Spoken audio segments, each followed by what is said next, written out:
Saya melanjutkan pelajaran saya dari kemarin, karena ini saya pikir sebetulnya pelajaran ini buat saya juga. Ya kan? Selalu setiap kali mempersiapkan khotbah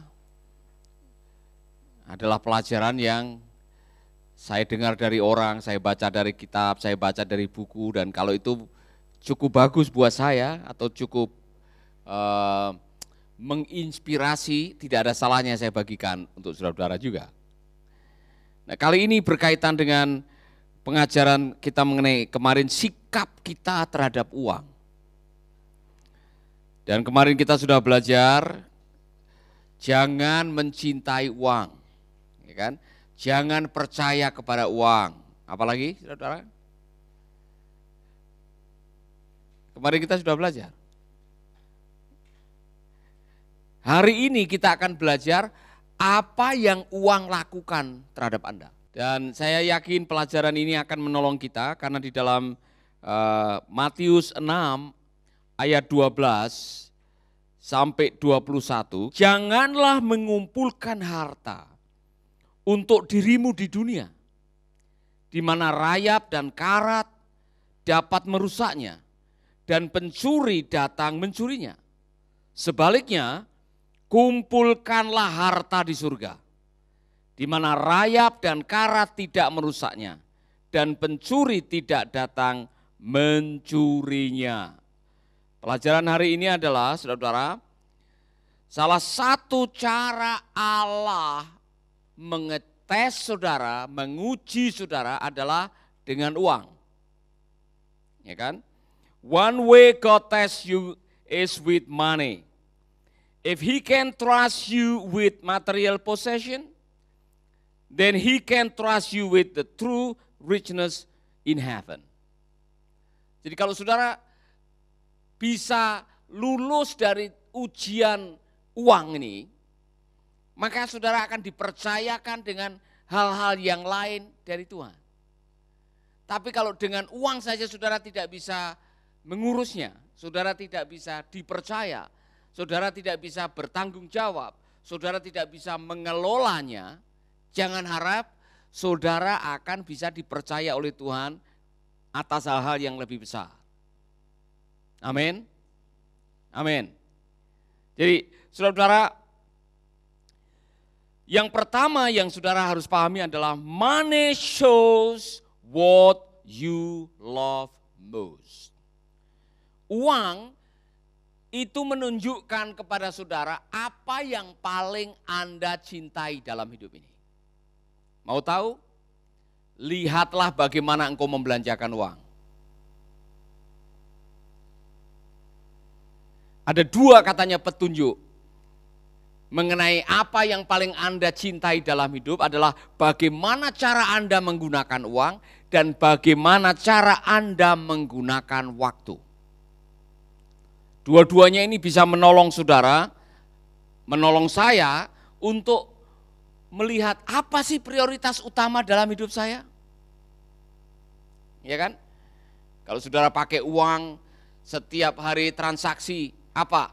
Misalkan aja narkoba atau judi, atau saudara menggunakan uang untuk hal yang mesum, atau saudara menggunakan uang untuk melakukan atau membeli sesuatu yang sifatnya hanya untuk arogansi, maka saudara bisa dikenali di situ.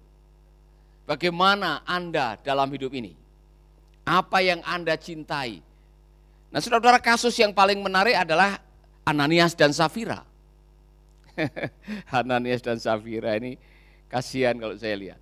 Uang-uangnya sendiri, tanah-tanahnya sendiri, dia jual tanah sendiri.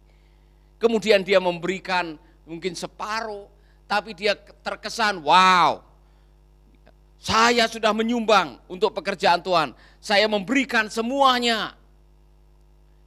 Nah, saudara-saudara, setelah dicek ternyata yang diberikan bukan semuanya, dia simpan sebagian. Nah, dia ingin terkesan, wow. Jadi apa yang terjadi dengan Ananias dan Safira? Dia menggunakan uangnya untuk pride. Waspadai, semua bilang pride. Bilang wow. Bilang siapa saya? Wow, gue datang ke gereja, saudara, di waktu persembahan yang lain-lain, kalau kasih persembahan kan yang lain-lain ditutup begini, ya kan? Dia diginiin uangnya, saudara, masih diikat sama karet tuh. Ya. Dia maju ke depan, dia taruh di depan, kemudian dia begini, tolong foto dong, foto, ya, selfie dulu, ya.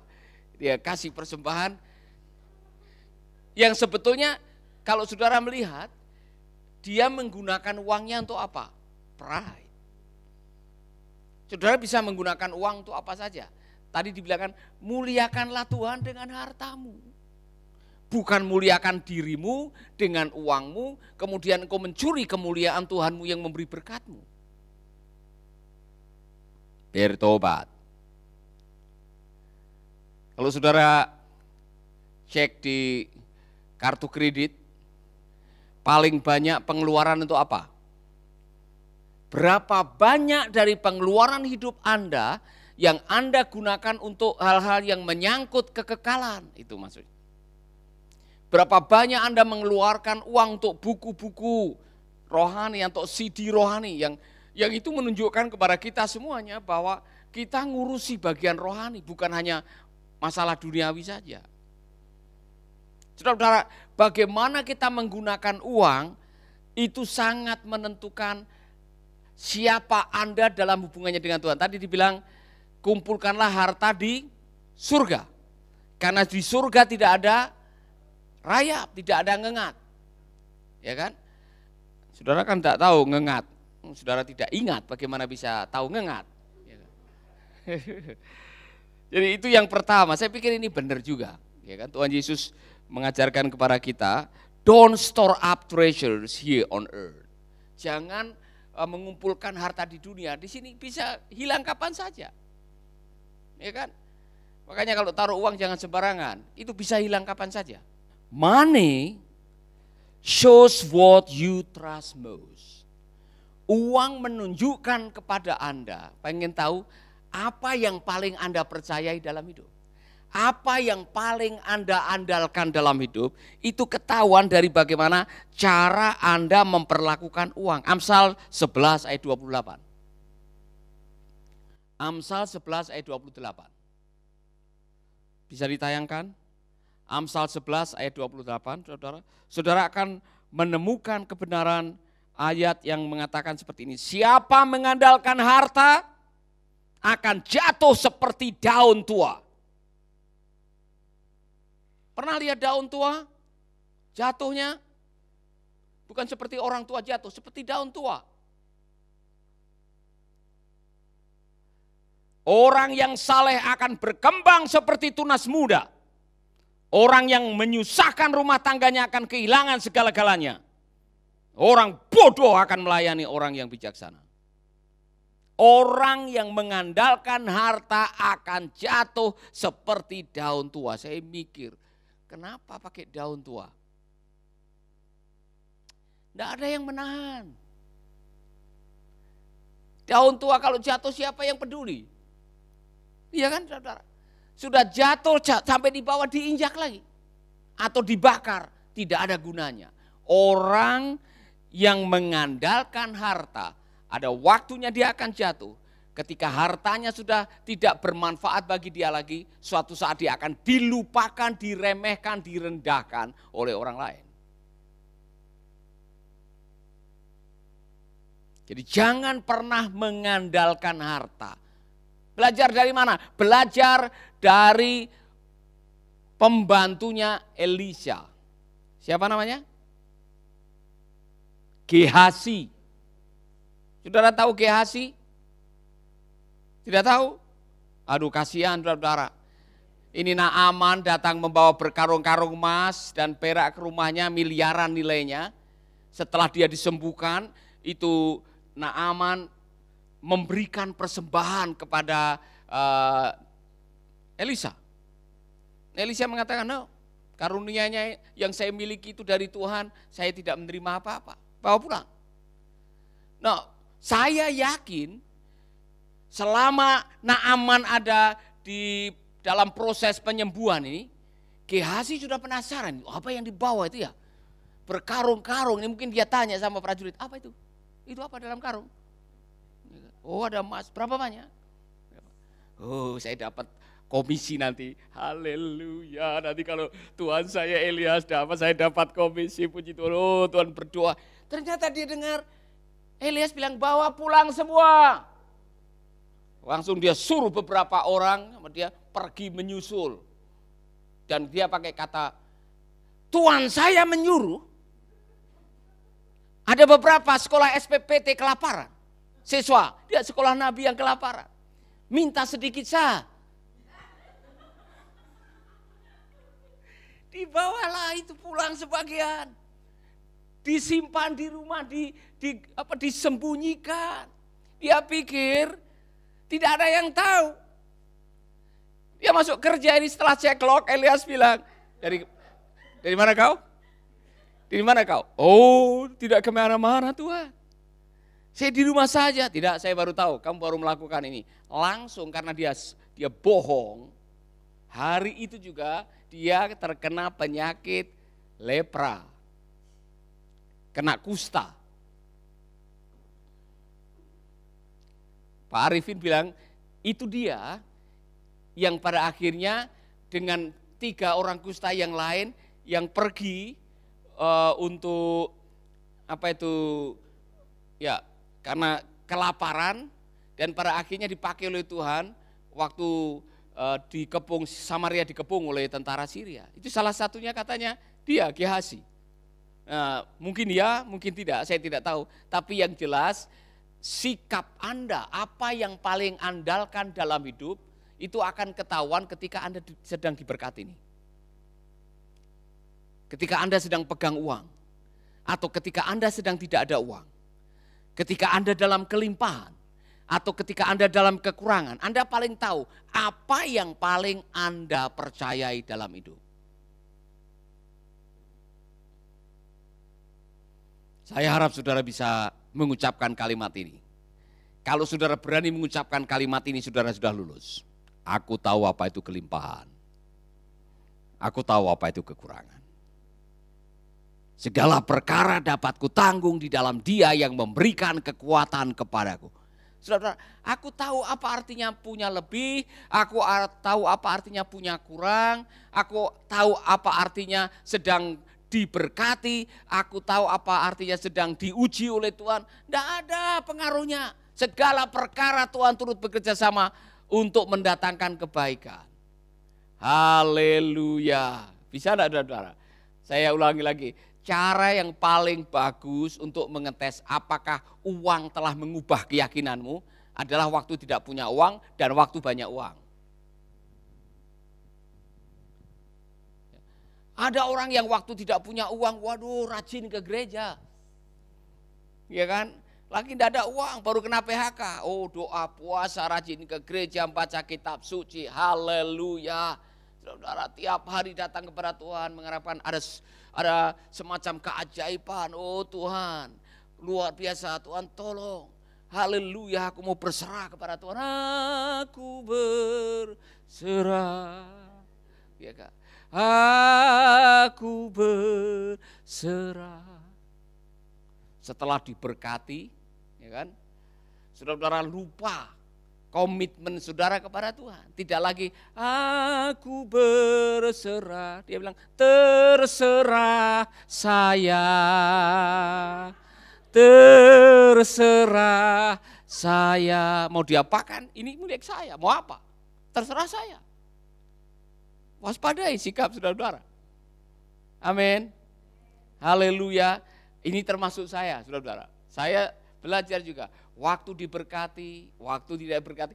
Motivasi kita paling tahu kita. Cek baik-baik. Ini kalau untuk hamba-hamba Tuhan. Ketika Anda diminta untuk khotbah di sebuah gereja di pedesaan yang persembahannya, haleluya, terima kasih Pak. Sudah melayani kami sampai di sebuah gereja yang sekali khotbah 30 juta. Sikap kita waktu khotbah sama atau tidak? Cara kita menyampaikan khotbah Sama atau tidak? Ini contoh aja. Wah, kalau dapat undangan di sebuah gereja yang amplopnya tebal, saudara semangat. Oh haleluya, khotbahnya semangat. Tuhan tolong saudara. Giliran di gereja yang sudah tahu, saudara sering mengunjungi situ dan saudara tahu persembahannya pasti haleluya, terima kasih. Saudara, firman Allah di sini terambil dari. Nah, saudara tidak boleh begitu. Itu ketahuan sekali bahwa Anda adalah hamba Tuhan yang matre. Seharusnya motivasi, kekuatan kita melayani Tuhan tidak dipengaruhi oleh tebal tipisnya amplop. Yang melayani Tuhan jadi singer, song leader, Anda melayani karena amplop atau Anda melayani oleh karena Tuhan. Disitulah Anda ketahuan. Sikap Anda mengandalkan Tuhan atau mengandalkan uang. Amin. Nah, saya berani mengatakan di hadapan saudara, saksinya adalah Tuhan. Saya lulus di situ, saudara. Mau pelayanan di desa atau mau pelayanan di kota, saya semangatnya sama. Karena saya tahu itu panggilan. Bisa melayani aja itu adalah sebuah karunia dari Tuhan. Saya selalu mengatakan kepada Anda, to serve is to give. Melayani itu esensinya memberi. Amin. Ada seorang hamba Tuhan yang pernah sedikit melucu.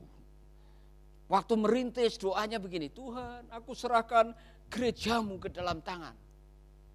Setelah gerejanya besar, Tuhan berkatilah gerejaku. Jadi sudah berubah kalimatnya, saudara-saudara. Jadi hati-hati dengan sikap Anda dalam hidup, bagaimana Anda mengambil sikap berperilaku terhadap harta dan kekayaan. Amin. Haleluya. Nah, yang paling kelihatan orang yang apakah dia mengandalkan Tuhan atau mengandalkan harta adalah orang muda yang bodoh. Orang muda yang bodoh yang tiap hari hanya menabur, memanen, kemudian merombak lumbungnya, menabur lagi, menanam, memanen, dan di ujung kehidupannya dia tidak bisa menikmati apa-apa karena dia mati duluan sebelum bisa menikmati. Karena dia mengandalkan hartanya yang dimotivasi oleh khawatir. Waspadalah. Amin.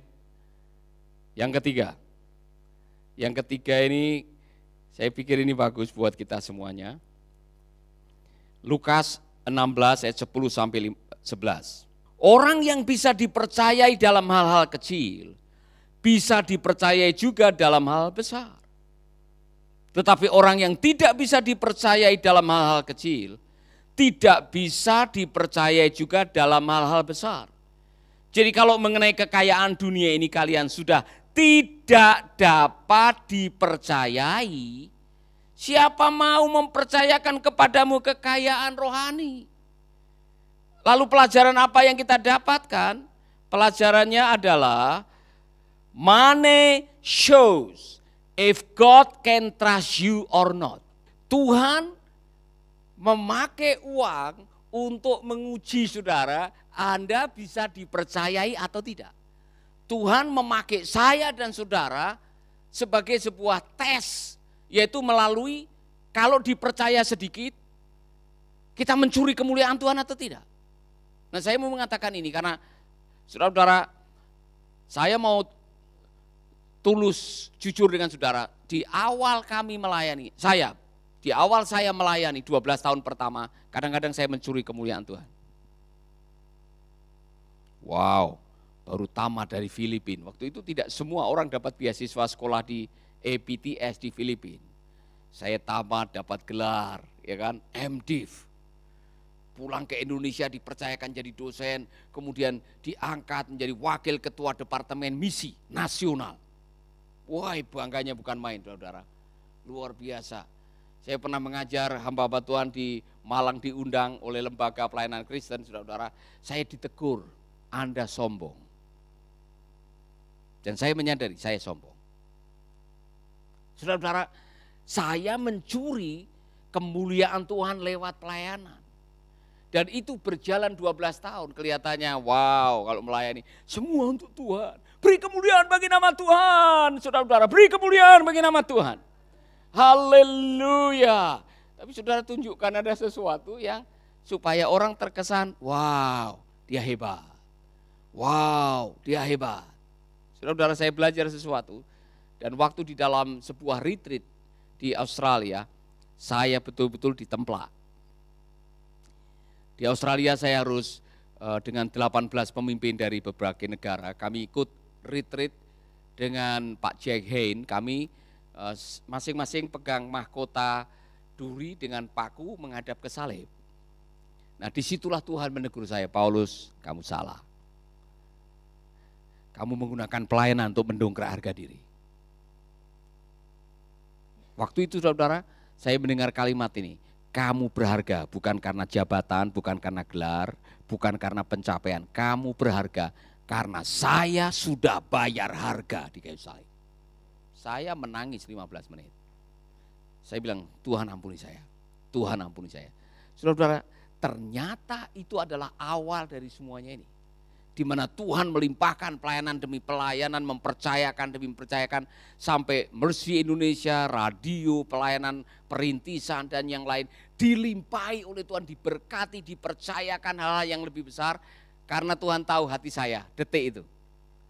Saya bilang semua karena anugerahnya diberikan kepada kita. Amin. Amin. Dari Tuhan, oleh Tuhan, untuk Tuhan. Katakan kepada teman saudara, dari Tuhan, semua ini dari Tuhan. Oleh Tuhan, untuk Tuhan. Amin. Dari Tuhan, semua juga oleh Tuhan, harus dikembalikan untuk Tuhan. Ketika kita sampai di situ, kita akan melayani Tuhan dengan sukacita. Karena tidak ada beban moral untuk mendongkrak harga diri atau mencuri kemuliaan nama Tuhan. Haleluya, mau dapat haleluya tepuk tangan, terserah. Ya kan? Yang penting saya sudah memberikan yang terbaik dan sukacitanya melihat jiwa-jiwa bertobat. Melihat anak-anak panti bisa kuliah, bisa menemukan panggilannya, bisa menjadi orang-orang yang dipakai oleh Tuhan. Ada sukacita. Melihat hamba-hamba Tuhan yang gedung gerejanya dulunya dari bebak, dari ilalang, dari bambu, sekarang sudah megah, luar biasa, saudara-saudara. Saya diberkati sekali selesai meresmikan GBI Mission Touch. Kalau saudara lihat GBI Mission Touch dulu, hamba Tuhan Pak Felix kalau tidak salah, ibadah di bawah terpal, ya kan? Di bawah terpal, saudara, kasihan sekali. Ada waktunya saya dapat foto dari Pak Petrus di ruangan terbuka.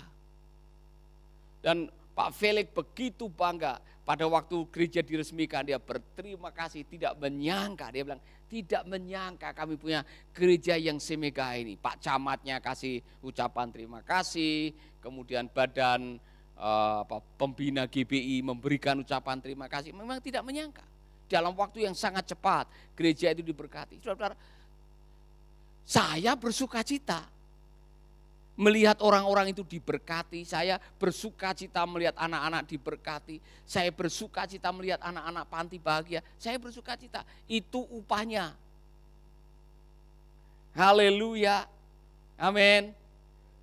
Oleh karena itu saudara, tolong belajarlah bisa dipercaya dari hal-hal yang kecil, karena ini cara Tuhan, yaitu melalui sekolah kepercayaan. Kemarin saya sudah singgung. Kalau dengan barang yang kelihatan Anda tidak bisa dipercaya, jangan harap akan dipercaya dengan berkat-berkat rohani. Itu kata firman Tuhan. Kalau dengan milik orang lain yang Anda pinjam, Anda tidak bisa dipercaya, jangan harap bisa punya sendiri. Iya kan? Ini contoh. Kalau dipinjami motor, saudara enggak urus, dibiarkan, tidak pernah dicuci, saudara biarkan rusak begitu saja. Jangan harap saudara bisa dapat berkat untuk beli motor. Amin. Saya pikir-pikir kok sampai Tuhan pakai prinsip seperti apa? Karena motor yang dipinjamkan kepada saudara, itu juga milik Tuhan istilahnya. Tuhan memberkati orang yang punya motor itu. Jadi jangan sembarangan Anda memperlakukan barang pinjaman. Amin. Amin. Jadi yang membersihkan kantor saya jangan sembarangan. Siapa yang membersihkan kantor saya? Kalau saya datang cangkir tiap hari berkurang 1, atau gelas pecah tiap hari pecah, waduh saudara-saudara tidak bisa dipercaya. Siapa? Christine atau siapa? Seandainya, ya kan? Ini contoh. Kalau saudara dengan kepercayaan yang kecil tidak bisa dipercaya, saudara sulit untuk dipercaya. Belajar dari siapa? Yusuf. Kepercayaannya dia datang pertama dari bapaknya, suruh antar makanan untuk kakak-kakaknya yang sedang menggembalakan, yang pertama. Kemudian saudara, dia dizolimin, jadi korban trafficking, jadi budaknya Potifar. Apa kata Alkitab? Dia langsung mendapatkan kepercayaan untuk mengurus rumah tangga Potifar. Luar biasa. Dan dia mengatakan, apapun yang dilakukan oleh Yusuf berhasil, dan ada ayatnya, karena Tuhan menyertai Yusuf. Saya punya prinsip ini saudara. Kalau semua yang kita lakukan seolah-olah untuk Tuhan. Dan kita lakukan dengan segenap hati, Tuhan punya cara untuk memberkati saudara. Mungkin gaji kurang, tapi ada sesuatu yang Tuhan akan limpahkan melalui cara saudara. Mungkin persembahan sedikit, tapi Tuhan bisa kasih persembahan dengan cara yang lain. Amin. Amin. Dengar itu khotbah. Belajar melakukan sesuatu dari hati. Amin. Apapun yang kalau dilakukan dengan hati, Tuhan luar biasa. Ini contoh, ya kan? Suami-suami kalau disuruh apa-apa lakukan dengan hati. Saudara dapat hati. Ya. Amin. Kalau ada istri ditegur, wah kamu rajin sekali. Ya supaya saya dapat uang saku. Dia melakukan itu untuk dapat uang saku misalkan. Saudara melakukan, tidak ada ibu atau mama yang melakukan supaya dapat uang saku dari anaknya. Dia melakukan karena dengan hati. Tuhan punya cara untuk memberkati saudara. Amin. Haleluya. Saya perhatikan si Pak Abdel sama Christine kalau kerja di rumah kerja dengan sungguh-sungguh, pulang selalu bawa tas kresek tuh. Apa yang di dalam tas kresek? Berkat. Ya kan? Haleluya. Saudara, apapun yang kau lakukan dengan sungguh-sungguh hati, itu Tuhan tidak tutup mata. Kok Yusuf bisa dipercaya di rumah Potifar, kemudian waktu masuk penjara dipercaya jadi manajer lapas, saudara-saudara. Kemudian dia diangkat menjadi orang nomor 2 di Mesir. Bukan kebetulan, ada tes kesetiaan. Amin. Tuhan punya cara untuk memberkati saudara. Jadilah orang-orang yang setia yang bisa dipercaya dengan yang kecil. Ini contoh perpuluhan. Tes perpuluhan.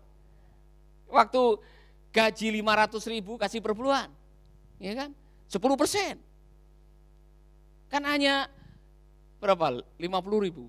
50.000 gampang 50.000. Tapi waktu gaji 50 juta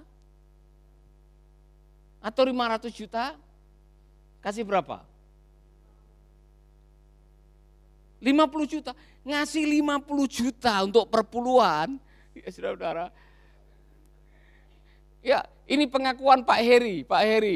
Ya, Pak Heri bilang, Bapak dulu waktu saya kasih ini, gampang waktu saya miskin ngasih perpuluhan sedikit. Tapi ketika perpuluhan sudah 1 miliar. Wah ini saya investkan untuk beli, ini bisa aset saya tambah lagi nanti. Dia jujur dengan saya. Tapi saya belajar, itu nomor 1 dalam hidup saya. Mengembalikan apa yang menjadi milik Tuhan. Nah dari situ saya melihat orang ini diberkati luar biasa. Saking banyaknya aset sampai bingung, aset saya yang mana? Saya pernah diajak dia nyetir di Timika, lihat nanti mana yang Bapak mau pakai ini tanah saya. Dia bilang, Bapak pilih saja. Tapi saya lihat yang mana, saya juga enggak tahu yang mana yang punya saya. Tapi puji Tuhan Pak Adi dia bilang ini asetnya yang di Singkawang boleh dipakai.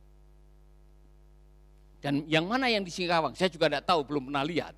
Jadi dia mau pergi ke sana untuk lihat beberapa asetnya yang ada di Singkawang. Nah saudara-saudara, saya mau mengatakan kepada Anda semuanya, saya dan saudara mari belajar setia dengan perkara yang kecil.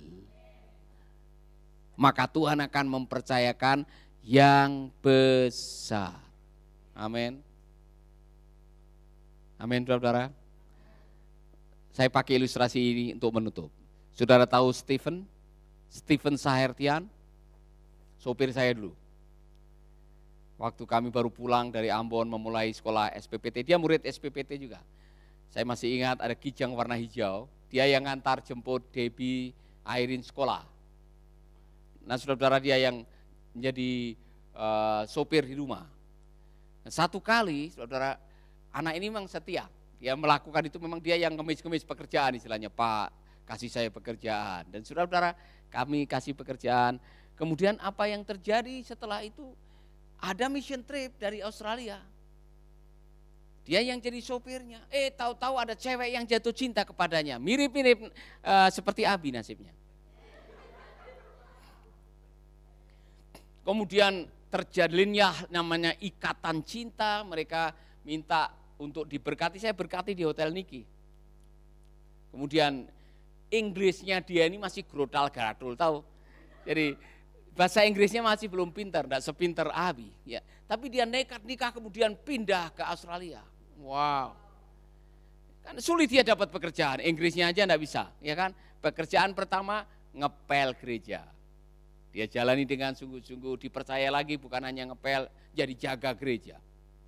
Diberkati lagi, akhirnya dia menjadi staf pembersih alat-alat habis operasi di rumah sakit yang terkenal di Australia. Bagiannya situ saudara-saudara. Jadi kalau di sana ada peso baru selesai operasi gunting yang berdarah-darah, itu kan banyak orang yang jijik mungkin. Dia lakukan itu, dia setia. Sekarang dia menjadi kepala bagian pembelanjaan. Sebab bagi Allah tidak ada yang mustahil. Bahkan dia jual beli mobil, dia memang pintar sekali. Dia beli mobil, di sana kan murah mobil saya kan, dia perbaiki jual. Makanya kalau dia jemput saya mobilnya yang keren-keren tuh. Tapi itu sementara aja, nanti dia jual lagi. Nah apapun juga, sudah punya rumah, bisa menyekolahkan anak, setia. Sebaliknya ada orang yang cum laude, dapat gelar doktor, sekarang jadi Gojek. Karena tidak setia. Akhirnya hidupnya terlunta-lunta. Setia. Orang yang setia dipercayakan sesuatu yang besar. Semua karena anugerahnya. Mari kita berdiri bersama-sama. Semua karena anugerahnya. Kita nyanyikan lagu ini sambil menengok hati masing-masing. Sikap kita terhadap uang seperti apa? Apakah kita menjadi orang yang mengandalkan dan percaya kepada uang atau kepada Tuhan? Apakah Anda termasuk orang yang menomorsatukan Tuhan atau menomorsatukan uang? Apakah Anda termasuk orang yang bisa dipercaya dengan setia kepada hal yang kecil dan menantikan sesuatu yang besar yang Tuhan akan percayakan? Anda yang paling tahu. Amin. Semua karena anugerahnya diberikan kepada kita. Semua anugerahnya bagi kita bila kita dipakainya.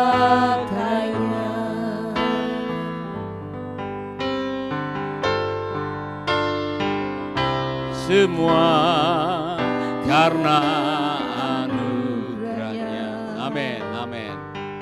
Diberikan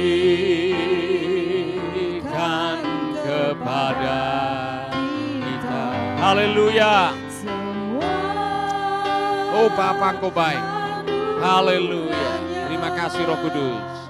Terima kasih Roh Kudus. Haleluya, haleluya.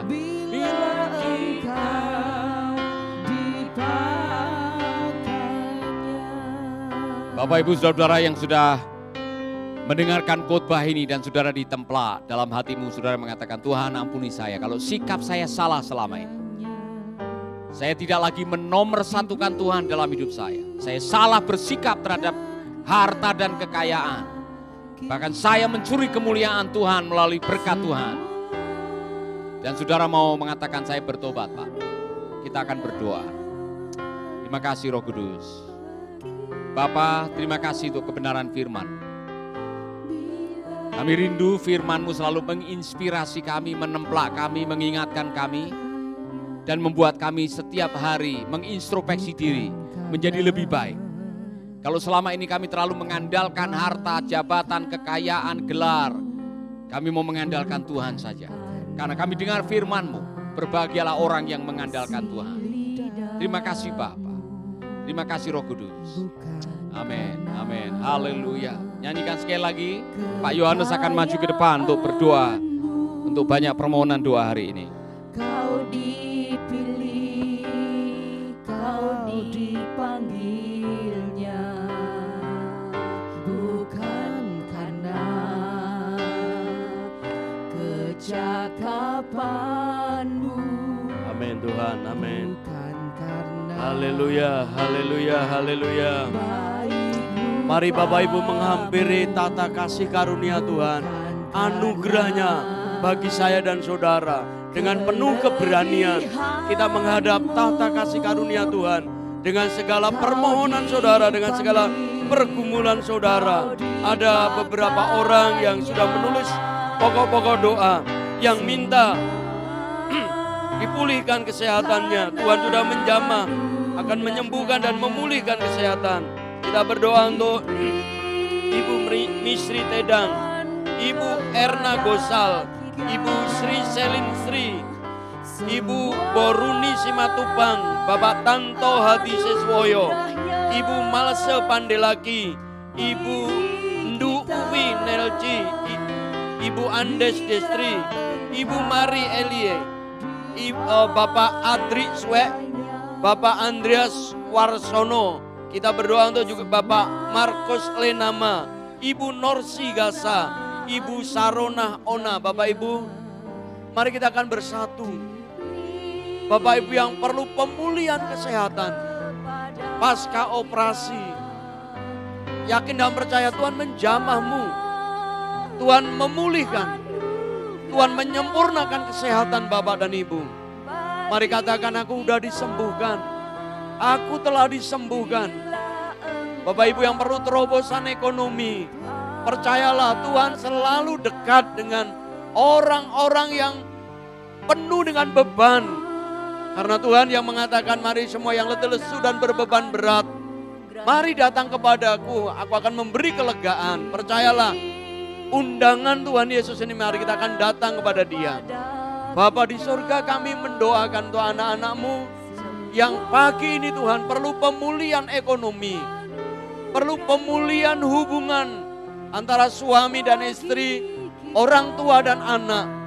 Perlu Tuhan terobosan di dalam menanggung tanggungan-tanggungan yang masih terikat dengan hutang.